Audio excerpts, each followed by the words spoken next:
Sabi ni Stephen Salva, Boss, good evening. Pa-shoutout sa mga kawork ko sina Patrick, Gary, and Mr. Krabs, owner ng restaurant ng Krusty Krab sa Pasay City.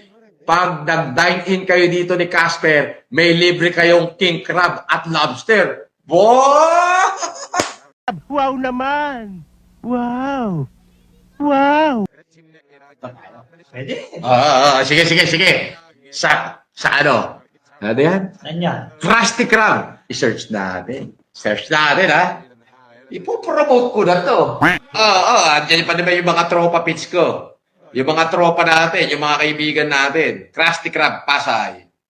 Yan ang hirap sa mga hindi nag-aaral.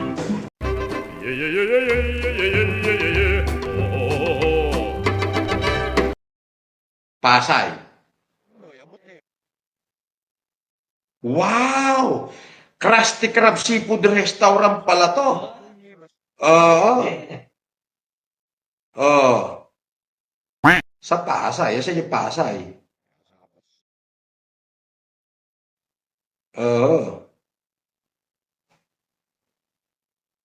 Sabi niya, pa-shoutout sa Krusty Krab, owner ng restaurant.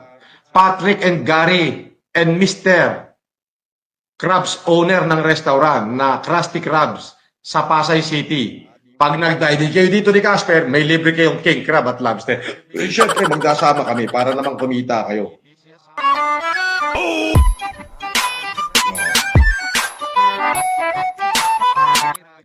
Krusty Krab Seafood.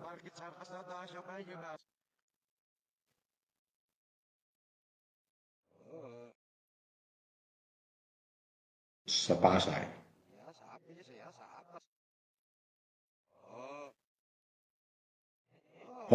Sa may Newport World Resort? Hindi. Hindi pala. Eto ba yun?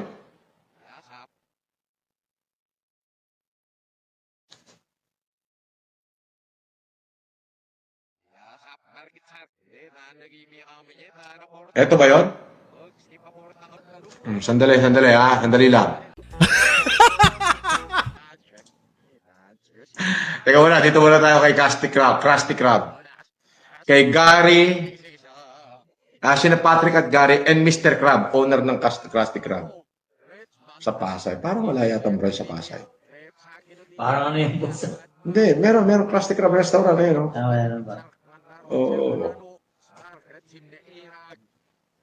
Di ba? Bahala siya dyan.